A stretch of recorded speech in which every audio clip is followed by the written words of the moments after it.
किसी के भी मन की बातें जानने के लिए तीन तरीके होते हैं, लेकिन इन तीनों तरीकों को समझना अति आवश्यक है। यदि आप इन तीनों तरीकों को समझ लेते हैं, तो आप किसी के भी मन की बातें बड़ी ही आसानी से जान सकते हैं और समझ सकते हैं। तो चलिए दोस्तों, इसे एक बौद्ध कहानी के माध्यम से समझते हैं। प्राचीन समय की बात है। एक छोटा सा गांव था। उस गांव में दो भाई रहा करते थे। बड़ा भाई अंधा था, जिसके कारण वह हमेशा घर पर ही बैठा रहता था, और छोटा भाई खेती किया करता था। लेकिन खेतों में अधिक जानवर आने से पूरी फसलें नष्ट हो जाती थी, जिस कारण छोटा भाई बहुत परेशान हो चुका था। तभी उसे एक तरकीब सूझी। एक दिन उसने सोचा कि खेतों में से इन जानवरों को भगाने के लिए क्यों ना मैं अपने बड़े भाई की मदद लूं। वैसे भी बड़े भैया अंधे हैं। अगर वह खेतों में बैठे रहेंगे और जानवरों की आहट आने पर वह उन्हें जोर से चिल्लाकर भगा सकते हैं, जिससे हमारी फसलें बच सकती है। इसलिए उन्हें मैं खेत में बिठा देता हूँ। यह सब सोच विचार करने के बाद उसने अपने खेत में ही एक छोटी सी झोपड़ी तैयार की और अपने अंधे भाई को उस खेत में बैठा दिया और उनसे कहा, भैया, यदि कोई जानवर की आहट आपको सुनाई दे तो आप जोर जोर से चिल्लाना। यह सुनकर वह जानवर यहाँ से भाग जाएंगे और हमारी फसलें नष्ट होने से बच जाएगा। बड़ा भाई अपने छोटे भाई की बात मान लेता है और वह उस दिन से खेत में ही रहना शुरू कर देता है। जब भी किसी जानवर की आहट उसे सुनाई देती तो वह तुरंत जोर जोर से चिल्लाना शुरू कर देता, जिससे वह जानवर उसके खेतों से भाग जाते। ऐसा करते करते कई दिन बीत चुके थे। तभी एक दिन उसके खेत में एक हिरन भागता हुआ आया और वह खेत के बांध को तोड़कर वहां से भाग गया। लेकिन उसी हिरन का पीछा करते हुए एक राजा भी उस खेत में आ पहुंचा। तभी राजा की नजर उस अंधे भाई पर पड़ती है। राजा उस व्यक्ति से कहता है, देखो भाई, मैं यहाँ पर एक जानवर का पीछा करते हुए आया हो। क्या तुमने उस जानवर को यहाँ पर देखा है?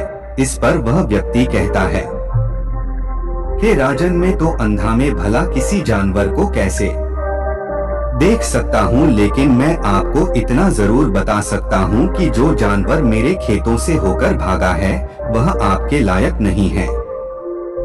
आप उसके पीछे अपना समय यूं ही व्यस्त कर रहे हैं। राजा उस अंधे व्यक्ति की बात सुनकर बड़ा दुविधा में पड़ गया। वह यह सोचने लगा कि आखिर यह तो अंधा है, फिर इसे कैसे पता कि जिस हिरण को मैं तलाश रहा हूँ वह हिरण मेरे लायक है कि नहीं है। यह अंधा व्यक्ति मुझे कैसे बता सकता है? तभी राजा उस अंधे व्यक्ति से कहता है, कहीं तुम मुझसे झूठ तो नहीं कह रहे हैं?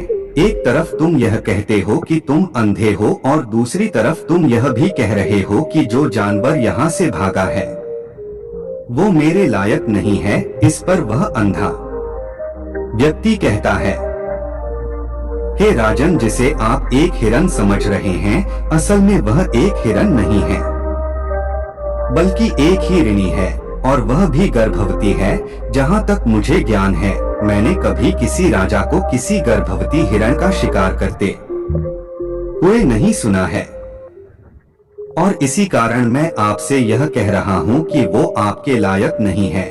आप उसके पीछे अपना समय व्यर्थ न करें। यह सुनकर राजा और भी अचरज में पड़ गया। वह यह सोचने लगा कि आखिर ये अंधा आदमी की कैसे जान सकता है कि वह हैरानी है और गर्भवती है। राजा कुछ देर सोच विचार करने के बाद अपने सेनापति से कहता है, सेनापति जी, मुझे वह जानवर जिंदा चाहिए, क्योंकि मुझे यह पता करना है क्या वो हिरण ही है और क्या वह गर्भवती है, क्योंकि यह अंधा आदमी बहुत विश्वास के साथ कह रहा है और मुझे इस बात की पुष्टि करनी है। यदि वह हैरानी हुई और गर्भवती हुई तो वह हमारे शिकार के लायक नहीं है, क्योंकि हम तो एक हिरण का पीछा कर रहे थे। इसलिए जाओ और पता करो कि क्या वह हेडली ही है सेनापति राजा से आज्ञा लेकर आगे की ओर बढ़ चलता है और कुछ देर बाद जब वह वापस लौटकर आता है तो वह राजा को कहता है, हे राजन, इस अंधे आदमी ने जो भी बातें कही हैं, वह बिल्कुल सही है। वह एक खेर नहीं है और वह गर्भवती भी है। यह सुनकर राजा आश्चर्यचकित रह गया। उसे समझ नहीं आ रहा था कि आखिर अंधा आदमी कैसे पता कर सकता है कि वह जानवर एक हिरण है और वह गर्भवती है। भला एक अंधा आदमी यह कैसे देख सकता है, यह कैसे जान सकता है? आखिर यह कैसे पता चला? ऐसे कई सारे प्रश्न अब राजा के मन में उमड़ने लगी। अब राजा ने यह ठान लिया था कि मुझे इस बात की सच्चाई तक पहुंचना ही है कि आखिर ये अंधा आदमी कैसे जानता है कि वह जानवर एक हिरण है। यह सोचकर राजा उस अंधे आदमी के पास जाता है और उस अंधे आदमी से कहता है, देखो भाई, मैं यह तो नहीं जानता कि तुम सचमुच अंधे हो या नहीं, लेकिन मैं तुमसे एक बात जानने आया हो। क्या तुम मेरे प्रश्न का सही सही जवाब दोगे? इस पर अंधा व्यक्ति कहता है, हे राजन, आप जो कुछ पूछना चाहते हैं मुझसे पूछ सकते हैं। मैं आपको बिल्कुल सच सच जवाब दूंगा। इस पर राजा कहता है, देखो, एक तो तुम कहते हो कि तुम अंधे हो और दूसरी तरफ तो मैं यह बता दिया कि जिस जानवर का पीछा कर रहा हूँ वह एक हिरनी है और वह गर्भवती भी है।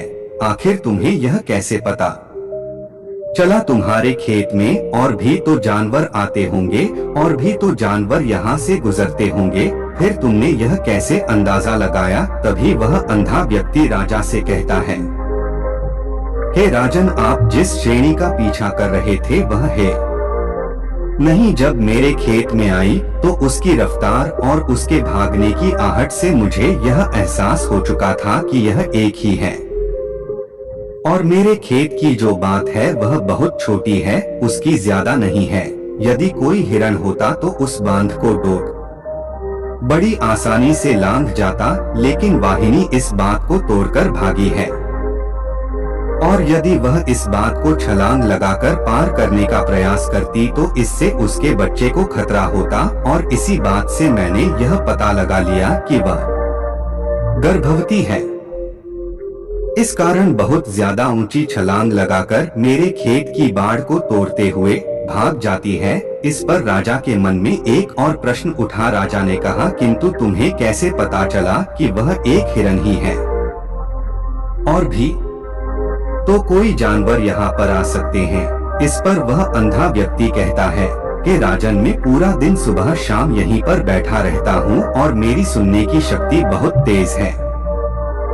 मैं यह पता लगा लेता हूँ कि कौन सा जानवर मेरे खेत में आया है और उसी के आधार पर मैं जोर जोर से चिल्लाता हूँ ताकि वो मेरे खेत से भाग जाए और मेरे खेत की फसलों को नष्ट न कर पाए। राजा उस अंधे आदमी का यह जवाब सुनकर पूरी तरह से संतुष्ट हो चुका था। वह मन ही मन यह सोच रहा था कि आदमी भले ही अंधा हो लेकिन यह तो बड़ा ज्ञानी मालूम पड़ता है।